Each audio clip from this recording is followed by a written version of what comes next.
Hello, Clint here, Crimson Landscape, here to talk about your outdoor living design. Before I get started, a few notes. This design is conceptual. Of course, we have to check out a few key things like colors and textures and plants and all that stuff, but I wanted you to see what is plausible. We certainly can move things around, but we're trying to narrow down from big to small. Also, next steps would definitely be a Zoom call to go over kind of the key details and make changes on some of the specifics. Lastly, this is designed flat, so we'll have to take grade into context when we lay everything out. So your backyard certainly is sloped from the back fireplace area to the back fence, probably drops about, I think, 12 to 16 inches. So we'll have to take that into account when we install we do the final plan for the landscape. All right, let me get started. All right, I'm gonna start on the right side of the property here. So basically this is a small barrier with something behind it called a turn down. The turn down basically acts as a quasi retaining wall to level the space. I dropped some simple Burford hollies in here just as space filler. It's roughly 5 feet from the fence to the border.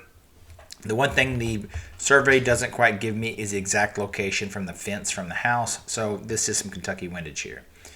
Over by the so get your trash can pad here. Then over here I have a little area. I actually did turf here as a multi-purpose area for like bocce ball, maybe foursquare.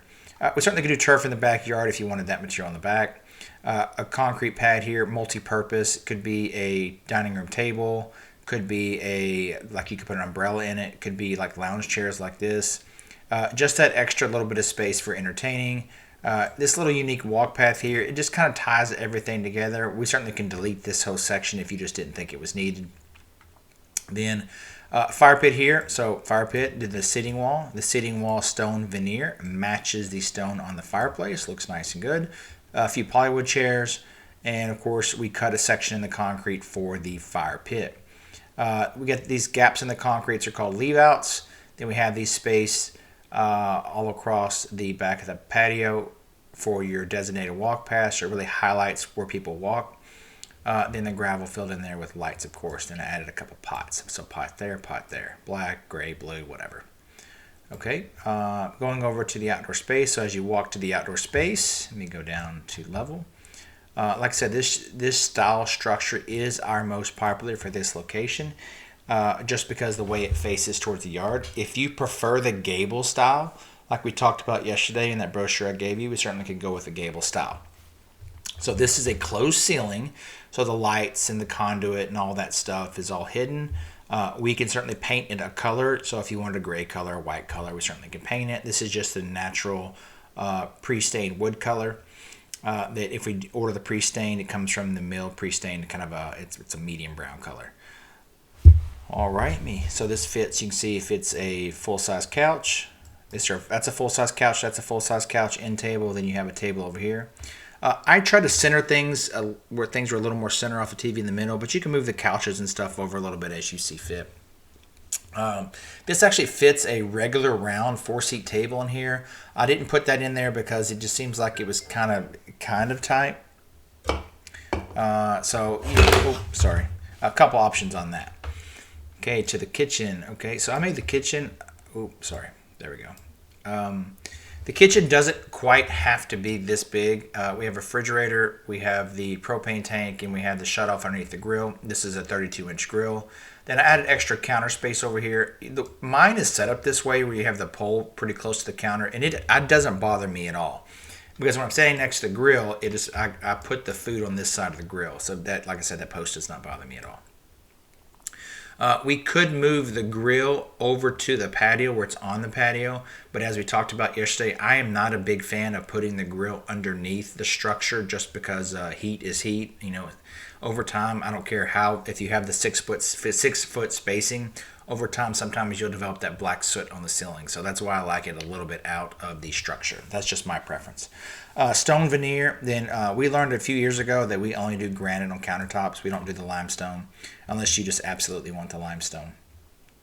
Entirely up to you. Could we shrink this a little bit? Now, could I bring this in to where it starts here? Of course. Could I bring this in where it starts here? Of course. I did leave a little gap here just in case if you want to squeeze through there. We could make it go all the way down as well. Not a big deal. Back wall is wood. We can make this back wall this stained stone veneer if you want to. So your back wall could be stone veneer if you wanted to. Just don't know if you want to spend that extra money on that. Then of course the lights are black. I just didn't change the color in the software, but they are black.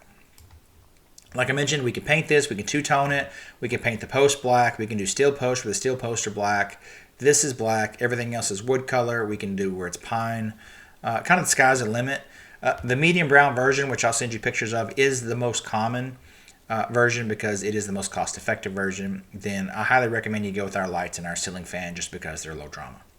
If you want speakers baked in the cake or anything like that, we certainly can integrate speakers or audio sound system, things like that. Okay, gravel over here, gravel down the side yard because this is all kind of dead space. So gravel through that space over here. Back is, of course, just trees. These are Eagleson holly trees. These will get nice and big and tall. We can cut them where they stay kind of skinny and they stay nice and pretty. We sometimes put plants underneath it to where it's kind of a French garden to where it's a hodgepodge of plants, kind of grows kind of wild. We can do that. Or we can put gravel underneath there. I can show you some pictures of where we've done gravel. Then in this corner over here, I hadn't done anything because I know koi ponds going over here. So I kind of left that blank space for now. So one thing about this is if you're looking at it is, obviously if you can see where your back patio is now, right? So you know that this is the height. So the kitchen would be the height of the back patio. So everything's level. As mentioned, I prefer everything level in your backyard. I prefer bringing in material and I prefer bringing your yard up so everything's level. So it looks like a continuation of the indoor space out. That's my preference.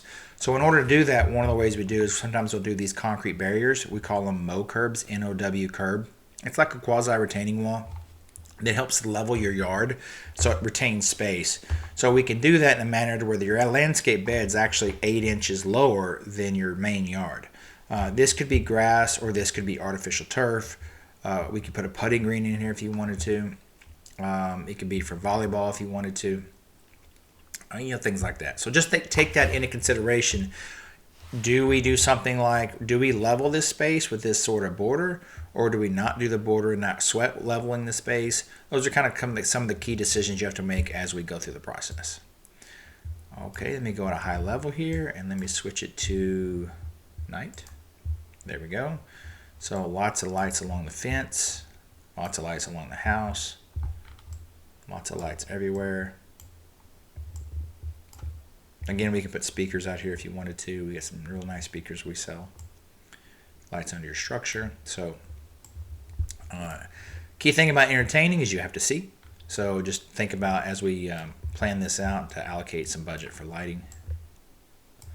Okay, well, let me stop there. Let me send this over to you. And again, next steps are you're welcome to call.